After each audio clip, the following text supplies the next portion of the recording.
नमस्ते बच्चों, मैं प्रोफेसर अनिता जठार हमारे चाणक्य IQ चैनल पर आपका स्वागत करती हूँ। बच्चों, मैं आपके लिए 10वीं की हिंदी की सीरीज लेकर आई हूँ।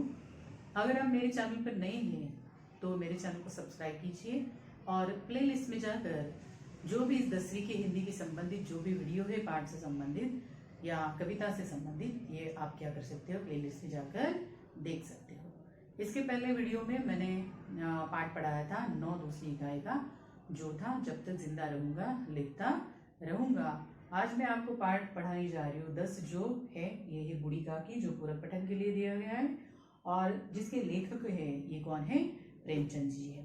तो चलिए सबसे पहले हम थोड़ी सी पाठ से संबंधित क्या करते हैं, जानकारी लेते हैं। ये पाठ जो है कहानी के माध्यम से प्रेमचंद जी ने प्रस्तुत किया है और इस समाज में व्याप्त वादाखिलापी वृद्धों के प्रति तिरस्कार की भावना पर इन्होंने क्या किया है, जोरदार इस कहानी में प्रहार किया गया है।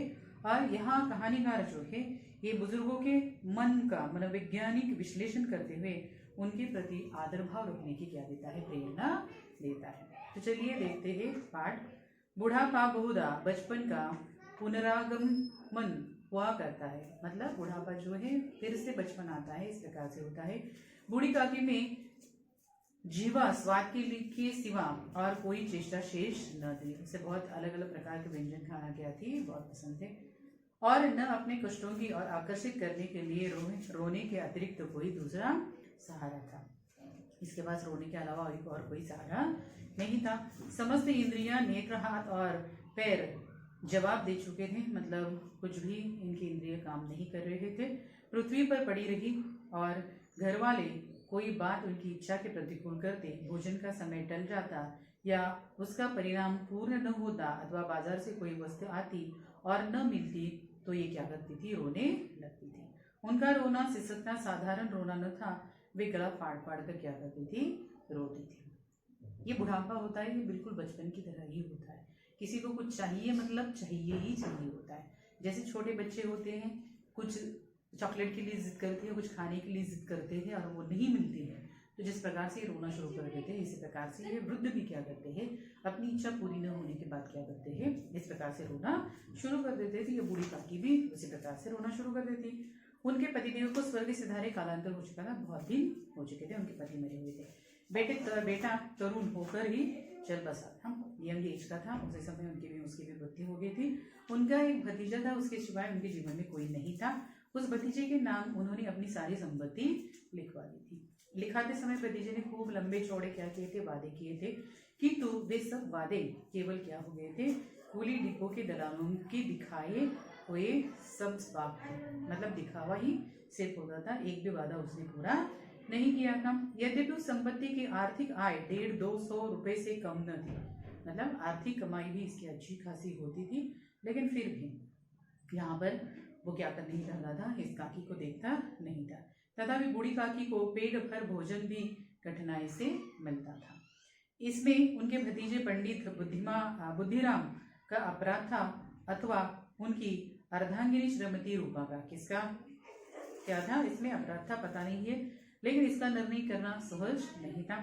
बुद्धिराम स्वभाव से ही सज्जन थे, किंतु उसी समय तक जबकि उनकी कोष पर कोई आंच न आए। रूपा स्वभाव से तीव्र ही थी, सही, पर ईश्वर से क्या करती थी, ये डरती थी, उनकी जो पत्नी थी वो। अतः बूढ़ी काकी को उसकी तीव्रता उतनी न खलती थी जितनी बुद्धिराम की भलमनसाता क्या करती थी, खलती थी। वो तो जो है जैसे है मुंह पर क्या करती थी, बोल देती थी, लेकिन बुद्धिराम जो है वो बहुत क्या था, विचित्र व्यक्ति था। बुद्धिराम को कभी कभी अपने अत्याचार का खेद होता था। ये कहे इस बूढ़ी काकी के बहुत सारे अत्याचार करता था। विचारते कि इसी की संपत्ति के कारण मैं इस समय भला मानुष बन बैठा हूँ। लड़कों को बूढ़ों से स्वाभाविक द्वेष होता ही है, और फिर जब माता पिता का यह रंग दिखे तो वे बूढ़ी काकी को और सताया करते। मतलब बच्चों ने कुछ अगर और ज्यादा कुछ गलत कह दिया कर दिया तो उसका सारा गुस्सा क्या कर देती, इस बूढ़ी काकी पर ही निकालते थे। कोई चुटकी काटकर भागता, कोई उन पर पानी की कुल्ली कर देता। काकी चीख मारकर रोती, हाँ, काकी क्रोधातुर होकर बच्चों को गालियां देने लगती, तो रूपा घटनास्थल पर आ पहुंचती। इस भय से कि काकी अपनी जीवा कृपान का कदाचित ही प्रयोग करती थी, मतलब कभी कभार ही वो मुंह से क्या करती थी, इस प्रकार से बात करती थी। संपूर्ण परिवार में यदि काकी से किसी को अनुराग था वो बुद्धिराम की छोटी लड़की जो थी वो लाडली थी, और लाडली अपने दोनों भाइयों के भय से अपने हिस्से की मिठाई चबेनी की बूढ़ी काकी के पास बैठकर खाया करती थी, और यही उसका क्या था, रक्षागार भी था। इस प्रकार से ये बूढ़ी काकी कुछ खाने के लिए भी मिल जाए, इस प्रकार से ये लाडली क्या करती थी, ये सारा काम करती थी। रात का समय था, बुद्धिराम के द्वार पर शहनाई बज रही थी और गांव के बच्चों का झुंड विस्मयपूर्ण नेत्रों से गाने का रसास्वादन कर रहा था। चार पाइयों पर मेहमान क्या थे, विश्राम कर रहे थे, बेड पर, मतलब खटिया जो कहते हैं, चार पे मतलब दो एक अंग्रेजी पढ़े हुए नवयुवक इन व्यवहारों से उदासीन थे, उनको अच्छा नहीं लग रहा था। वे इस गवार मंडली में बोलना अथवा सम्मिलित होना अपनी प्रतिष्ठा के प्रतिकूल समझते थे। अंग्रेजी पढ़ी लिखी है भाई, तो इन गांव वालों के साथ मिक्स कौन हो, इस प्रकार से उनका क्या था, व्यवहार था। आज बुद्धिराम के बड़े लड़के सुखराम का तिलक था, सगाई थी, यह उसी का उत्सव था, इसी का ये प्रोग्राम था। घर के भीतर स्त्रियां गा रही थी और रूपा मेहमानों के लिए भोजन में प्रबंध करने में क्या थी, व्यस्त थी।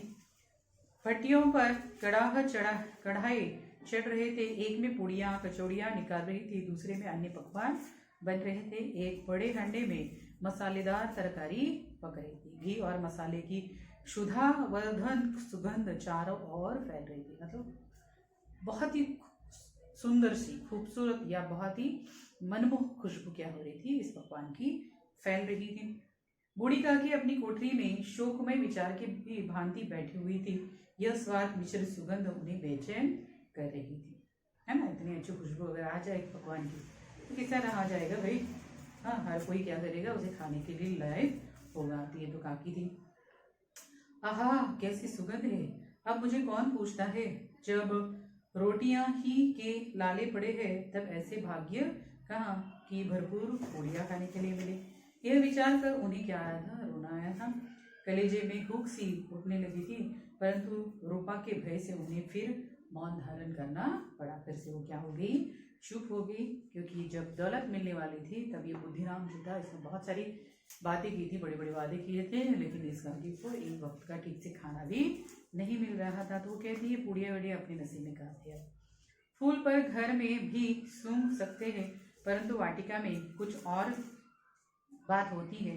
इस प्रकार निर्णय करके बूढ़ी काकी हाथों के बल सरकती हुई बड़ी कठिनाई से चौखट से उतरी और धीरे धीरे रेंगती हुई कड़ाह के पास आ बैठी। वो बाहर निकली है ना, उसकी खुशबू से, खाने की खुशबू से। रूपा उस समय कार्यभार से उद्विग्न हो रही थी, बहुत ज्यादा काम होता है। कभी इस कोठे में जाती, कभी उस कोठी में, कभी कहाड़ के पास आती तो कभी भंडार में जाती। सारा काम किसी को तो क्या करना था, देखना था। किसी ने बाहर से आवाज कही, महाराज ठंडाई मांग रहे हैं। ठंडाई देने लगी। आदमी ने आकर पूछा, अभी भोजन तैयार होने में कितना विलंब है, जरा ढोल मंजीरा उतार दो। बेचारी अकेली स्त्री दौड़ दौड़ कर क्या हो गई थी, व्याकुल हो गई थी, झुंझलाती थी, कुड़ती थी, परंतु क्रोध प्रकट करने का अवसर उन्हें न मिलता था। भय होता कहीं पड़ोसी यह न कहने लगे कि इतने में ही क्या हो गई है, उबल पड़ी। प्यास के संयम कंठ सूख रहे थे, उसे बहुत काम करने से प्यास लगी हुई थी। गर्मी के मारे फूंकी जाती थी, परंतु उनका अवकाश भी नहीं था कि जरा पानी पी ले अथवा पंखा लेकर थोड़ा सा क्या करे, वो जले। यह भी भटका था कि जरा आंख हटी और चीजें लूट मचेगी। आपको पता है कि घर में जब कोई प्रोग्राम होता है तो बहुत सारी क्या होती है, उसका ध्यान देना पड़ता है, नहीं तो वो प्रोग्राम ठीक से होता नहीं। तो यही अवस्था इस रूपा की हुई थी। अवस्था में उसे बूढ़ी काकी को कड़ाह के पास बैठा देखा तो जल गई। उसे बहुत गुस्सा आया, क्रोध न रुका उसका, क्योंकि एक तो इतना काम करके थक चुकी थी। वह बूढ़ी काकी पर झपटी और उन्होंने दोनों हाथों से चटक कर बोली, ऐसे पेट में आग लगे पेट है या भाड़? कोठरी में बैठी हुई क्या दम घुटता था? अभी मेहमानों ने नहीं खाया है, भगवान को अभी भोग भी नहीं लगाया है, तब तक धैर्य न हो सका क्या आपसे? आकर छाती पर सवार हो गई। इतना ठूसती है, न जाने कहाँ भस्म हो जाता है। भला चाहती हो तो जाकर कोठरी में बैठो, जब घर के लोग खाने लगेंगे तब तुम्हें भी मैं बुलाऊंगी। तुम कोई देवी नहीं हो, चाहे किसी के मुंह में पानी न जाए, परंतु तुम्हारी पूजा पहले ही हो जाए। इस प्रकार से वो क्या करती है, अपना सारा क्रोध काकी पर निकाल देती है। बूढ़ी काकी अपनी कोठरी में जाकर पश्चाताप कर रही कि मैं कहाँ से कहाँ पहुंच गई। उन्हें रूपा पर क्रोध नहीं आया था, अपनी जल्दबाजी में पर दुख था, क्योंकि उन्होंने जल्दबाजी में क्या किया था, ये सारी जायदाद जो है बुद्धिराम के नाम लिखवा ली थी। सोच तो है, जब तक मेहमान लोग भोजन कर न चुकेंगे घर वाले कैसे खाएंगे। मुझसे इतनी देर भी न रहा गया। सबके सामने पानी क्या हो गया, उतर गया, मतलब इज्जत उतर गई। अब जब तक कोई बुलाने न आएगा मैं बाहर नहीं जाऊंगी। इस प्रकार काकी सोचती है। मन ही मन इसी प्रकार का विचार कर वो बुलाने की प्रतीक्षा में लगी। उन्हें एक एक पल एक एक युग के समान मालूम हो रहा था। धीरे धीरे एक गीत गुनगुना लगे। उन्हें मालूम हुआ कि मुझे गाते देर हो गई। क्या इतनी देर तक लोग भोजन कर ही रहे हैं, किसी की आवाज नहीं सुनाई दी। अब तक सारे लोग क्या हो गए थे, भोजन करके निकल गए थे। अवश्य ही लोग खा पी कर चले गए, मुझे कोई बुलाने नहीं आया। रूपा चिढ़ गई है, क्या जाने न बुलाए। सोचती हो कि आप ही आएंगी, वो कोई मेहमान तो नहीं है जो उसे क्या करूं, बुला के लेकर आओ। बूढ़ी काकी चलने के लिए तैयार हुई। यह विश्वास की 1 मिनट में पूड़ियाँ और मसालेदार तरकारी जो है सामने आएगी, उनकी स्वादेंद्रिया को गुदगुदाने लगेगी। उन्होंने मन में तरह तरह के मंसूबे बांधे। पहली तरकारी से पूड़ियाँ खाऊंगी, फिर दही और शक्कर से। कचौड़ियाँ रायते के साथ मज़ेदार मालूम होंगी। जहाँ कोई बुरा माने चाहे भला, मैं तो मांग मांग कर खाऊंगी। लोग यही न कहेंगे कि उन्हें विचार नहीं कह करे। इतने दिन के बाद पूड़ियाँ मिल रही है तो मुंह झूठा करके थोड़ा ही उठ जाऊंगी। इस प्रकार से काकी क्या करती है, इतने सारे सपने बैठे बैठे ही क्या करती है, देखती है कि वो बाहर जाकर कैसे खाएंगे। अगर उन्हें खाते हुए देखेंगे तो लोग क्या कहेंगे, इसे इनकी क्या नहीं, बिल्कुल भी परवाह नहीं है। मेहमान मंडली अभी बैठी हुई थी। अब ये मेहमान लोग गए ही नहीं थी। कोई खाकर उंगलियां चाटता था, कोई तिरछे नेत्र से देखता था कि और लोग अभी खा रहे हैं या नहीं। कोई इस चिंता में था कि पत्तल पर पूड़ियाँ छूटी जाती है, इसी तरह इन्हें भीतर रख लेता। कोई दही खाकर जीभ चटका रहा था, परंतु दूसरा दोना मांगते संकोच करता था कि इतने में बूढ़ी काकी रेंगती हुई उनके बीच में आ पहुंची। कई आदमी चौंक उठ खड़े हुए, पुकारने लगे, अरे अरे यह बुढ़िया कौन है, कहाँ से आई है, देखो किसी को छू न दे। इस प्रकार के लोगों का क्या था, बर्ताव था। उन लोगों को ये भी पता नहीं था कि ये क्या है, इन्हीं के घर की क्या है, ये बूढ़ी काकी है। पंडित बुद्धिराम काकी को देखते ही क्रोध से तिलमिला गया। पूड़ियाँ का थाल लिए खड़े थे। थाल को जमीन पर उन्होंने पटक दिया और जिस प्रकार निर्दयी मेहमान अपने किसी बेईमान और भगोड़े कर्जदार को क्या करते हैं, देखते ही उस पर झपटते हुए उसका टेंटुआ पकड़ लेते हैं, मतलब गला पकड़ लेते हैं, उसी तरह लपटकर उन्होंने अंधेरी कोठरी में काकी को धड़ाम से पटक दिया। आशा रूपी वाटिका की लू के एक झोंके में नष्ट विष्ट हो गई थी। काकी ने जो इतने खाने के सपने देखे थे, 2 मिनट में सारे सपने क्या हो गए थे, उनके टूट गए थे। अब उन्हें क्या किया, कोठरी में बंद किया था। मेहमानों ने भोजन किया, घर वालों ने भोजन किया, परंतु बूढ़ी काकी को किसी ने न पूछा। बुद्धिराम और रूपा दोनों ही बूढ़ी काकी को उनकी निर्लजता के लिए दंड देने का निश्चय कर चुके हैं। उनके बुढ़ापे पर, दीनता पर, हद ज्ञान पर किसी को करुणा न आई थी। किसी ने यह नहीं सोचा है कि वो बूढ़ी है, उनको कुछ समझ में नहीं आ रहा है, उनको समझ में नहीं आ रहा है तो हम भी तो क्या है, समझदार है, उनको समझ तो सकते हैं। लेकिन ऐसी बात किसी के मन में आई नहीं। अकेली एक कौन थी, लाडली, उनके लिए क्या रही थी, कुढ़ रही थी कि अब तक काकी ने खाना नहीं खाया है। लाडली को काकी अत्यंत क्या थी, प्रेम थी, यह अत्यंत उनके साथ प्रेम था। बेचारी भली लड़की थी, बाल विनोद और चंचलता की उसमें क्या थी, गंध तक नहीं थी।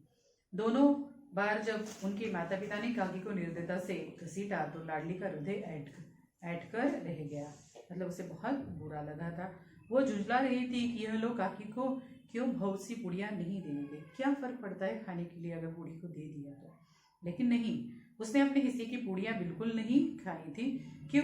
अपनी गुड़ियों की पिटारी में उसे क्या किया था, उन पुड़ियों को बंद रखा था और उन पुड़ियों को वो काकी के पास ले जाना चाहती थी। उसका हृदय अधीर हो रहा था कि काकी को मेरी बात सुनते ही उठ बैठेंगी, पुड़ियाँ देखकर वो कैसी प्रसन्न होगी, मुझे खूब प्यार करेगी। इतनी ये लड़की क्या है, बहुत ही इसके मन में काकी के लिए प्रेम है और इसलिए इसने एक भी पूड़ी नहीं खाई थी। काकी के लिए सारी क्या थी, बचाकर रखी हुई थी। रात के 11 बज गए थे। रूपा आंगन में पड़ी सो रही थी। लाडली की आंखों में नींद न आती थी। काकी को पूड़ियाँ खिलाने की खुशी से उसे सोने न देती थी। उसमें पूड़ियों की पिटारी सामने ही रखी थी। जब विश्वास हो गया कि अम्मा सो रही है तो अपनी पिटारी उठाई और बूढ़ी काकी की कोठरी में वो चली गई। देखिए, सब लोग खाना खाकर चले गए, लेकिन फिर भी इस बूढ़ी को किसी ने खाने के लिए बुलाया भी नहीं है। तो ऐसा नहीं करना चाहिए। बूढ़े लोग जो होते हैं ये हमारे घर का एक आधार स्तंभ है। ओके, ये आधार स्तंभ अगर हिल जाता है ना तो हमारा परिवार नहीं रहेगा। आप जैसे उनके साथ बर्ताव करोगे, आपके बच्चे भी आपके साथ उसी प्रकार से बर्ताव करने वाले हैं, उसी प्रकार से आपके साथ सेम टू सेम करने वाले।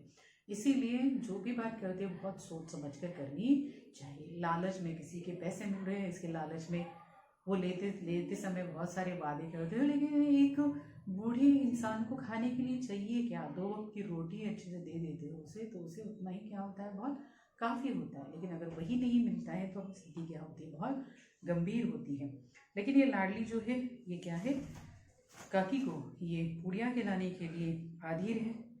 सहसा कानों में आवाज आई, काकी उठो, मैं पूड़ियाँ लाई हूँ। काकी ने लाडली की बोली पहचानी, चटपट उठ बैठी, दोनों हाथों से लाडली को टटोला और उसे गोद में बैठा लिया।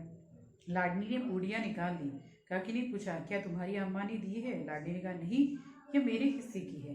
काकी पूड़ियों पर टूट पड़ी। 5 मिनट में पिटारी खाली हो गई। लाडली ने पूछा, काकी पेट भर गया? मैंने थोड़ा ही वर्षा ठंडक के साथ और भी गर्मी पैदा कर देती है, उसी भांति उन थोड़ी पूड़ियों ने काकी की क्षुधा और इच्छा को और भी क्या कर दिया था, उत्तेजित कर दिया था। इतना खाने से उसे और भी क्या हो गई, इच्छा। हमें हमारे भी देखिए वैसे ही होता है, कुछ अच्छी बातें, कुछ अच्छा खाना हमने खाया है, थोड़ा सा ही खाते हैं तो और ज़्यादा खाने की क्या होती है, इच्छा होती है। इसी ऐसी स्थिति किसकी हो गई थी, काकी की हो गई थी। लाडली ने कहा, अम्मा सोती है, जाऊंगी तो मारेगी। काकी ने पिटारी को फिर टटोला।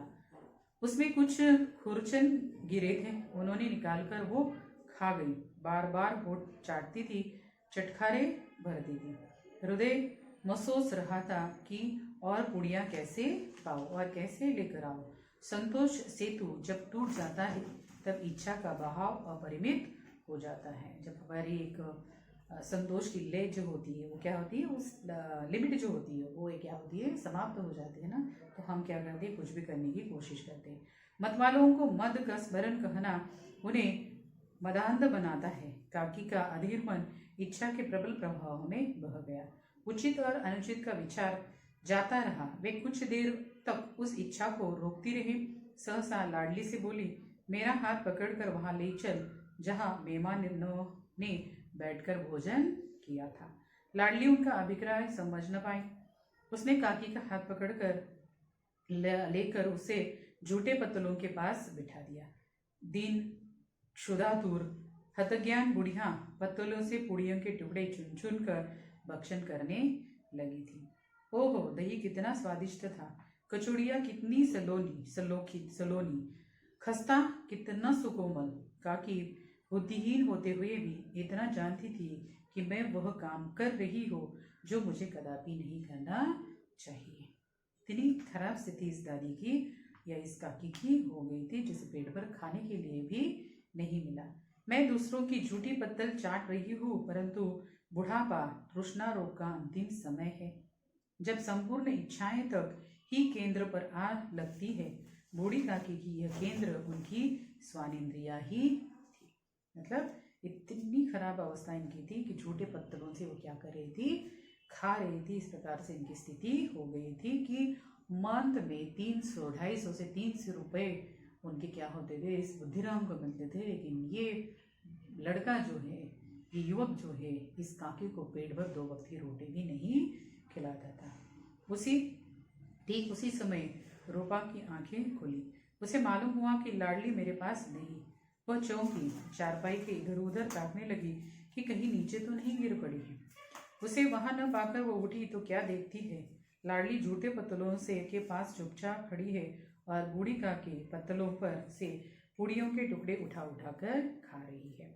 और बूढ़ी काकी रूपा का हृदय सन्न हो गया।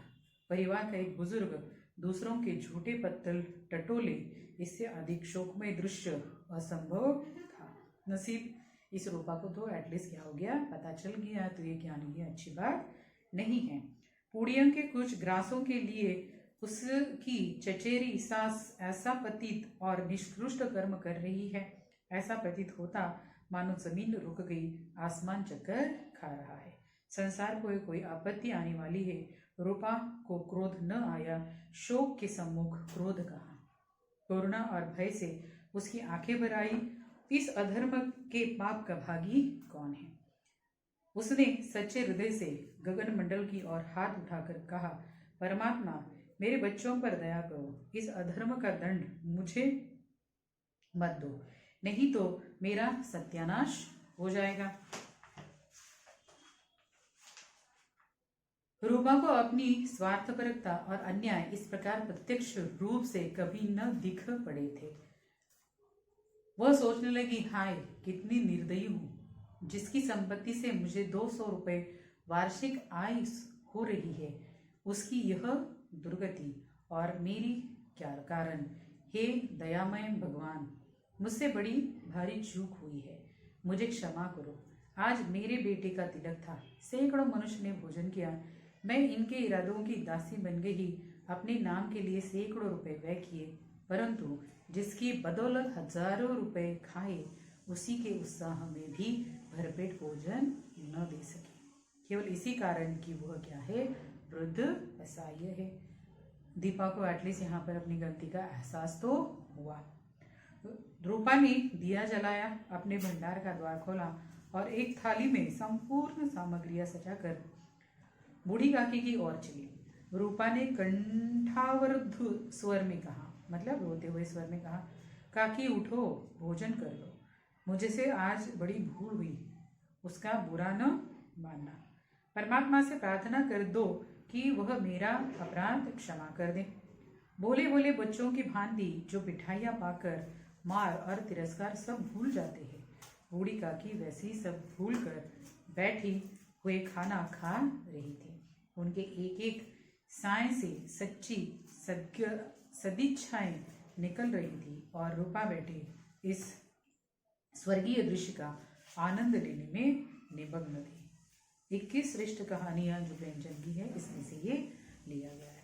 तो हमें कभी भी ये बात नहीं भूलनी चाहिए कि हम जिसके कारण हम आज पल रहे हैं, जिनके कारण हमें कुछ मिल रहा है, तो उनकी देखभाल करना हमारा क्या है, कर्तव्य है। सपोज आपके माता पिता भी अगर है, आज वो आपकी देखभाल कर रहे हैं, वो अगर कल वृद्ध होंगे तो उन्हें ऐसी स्थिति नसीब ना हो। ये आपका कर्तव्य होता है कि आप क्या हो, उनके बच्चे हो, वो आपके बच्चे बन जाते हैं और आप क्या होते हैं, उनके माता पिता बन जाते हैं। इस प्रकार से आपको क्या करना चाहिए, इन बच्चों का इन वृद्धों की देखभाल अवश्य करनी चाहिए। इस प्रकार से इस पाठ में प्रेमचंद ने बहुत खूबसूरती से इस बूढ़ी काकी के चित्रण से हमें समझाया है कि वृद्धों की स्थिति किस प्रकार से होती है। तो चलिए अब देखते हैं स्वाध्याय। स्वभाव के आधार पर पात्र का नाम बताए। क्रोधी थी रूपा, लालची था बुद्धिराम, शरारती थे दोनों लड़के और स्नेहिल थी जो लाडली उनकी बेटी थी। क्रोधी पूर्ण कीजिए में देखिए, काकी को लचाने वाले मतलब उनको ज़्यादा पसंद थे वो व्यंजन कौन से थे, पूड़ियाँ थी, मसालेदार तरकारी, कचौड़ियाँ और रायता। बुद्धिराम का काकी के प्रति दुर्व्यवहार दर्शाने वाली 4 बातें बताइए। इसमें नंबर 1 आएगा, बूढ़ी काकी की संपत्ति अपने नाम लिखते समय उसने क्या किए थे, लंबे लंबे वादे किए थे, लेकिन उस वादों को वो निभा न सका। काकी को वो भरपेट खाना नहीं देता था। नंबर 3, भोजन कर रहे मेहमानों के सामने काकी जब आती है रेंगते हुए तो उसे देखता है तो निर्दय पूर्वक काकी को क्या करता है, एक कमरे में बंद कर देता है और तिलक के उत्सव पर सारे मेहमान खाना खाकर चले जाते हैं, लेकिन फिर भी ये काकी को खाने के लिए नहीं पूछता। तो इस प्रकार से ये दुर्व्यवहार वाली क्या है, बातें हैं। कारण लिखिए, बूढ़ी काकी ने भतीजे के नाम सारी संपत्ति लिख दी, क्योंकि बूढ़ी काकी को उसके अलावा और कोई नहीं था। लाडली ने पूड़ियाँ छिपा कर रखी थी, क्योंकि उसे ये अपनी बूढ़ी काकी को खिलानी थी।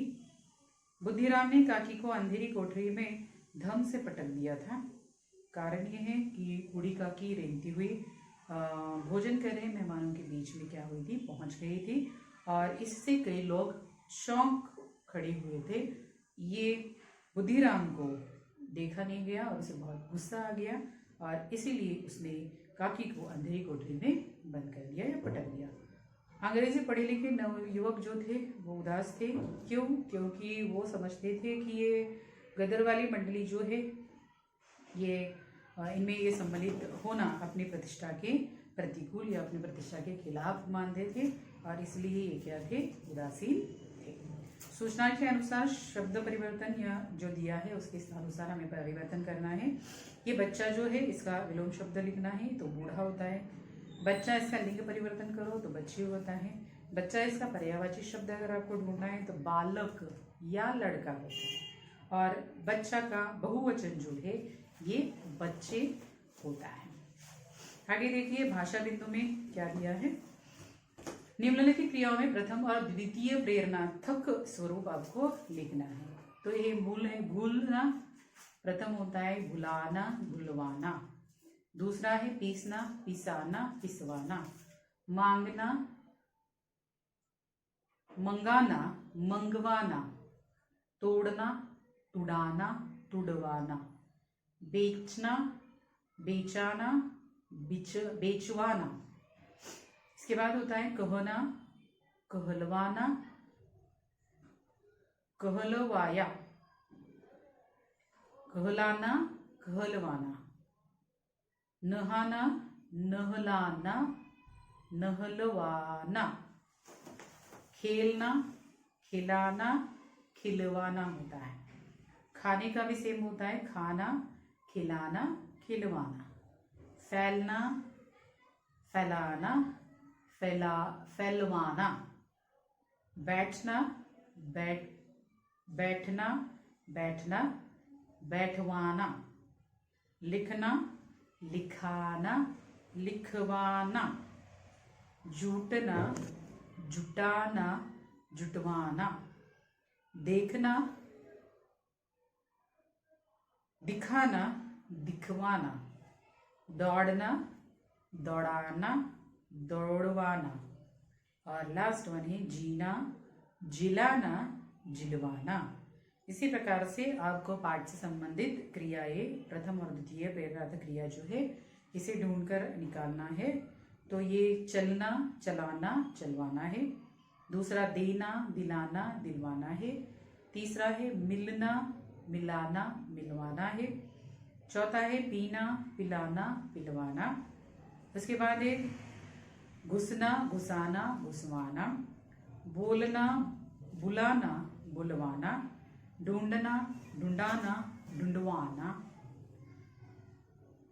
रखना रखाना रखवाना, लगना लगाना लगवाना, करना कराना करवाना। इस प्रकार से ये प्रथम प्रेरणार्थक क्रिया और द्वितीय प्रेरणार्थक क्रिया आपको दी गई है। आपको मैंने जो भी पढ़ाया ये आपको समझ में आ गया होगा। तो इस वीडियो के लिए यहाँ तक है, यही है और इसके बाद हम मिलते हैं नए वीडियो के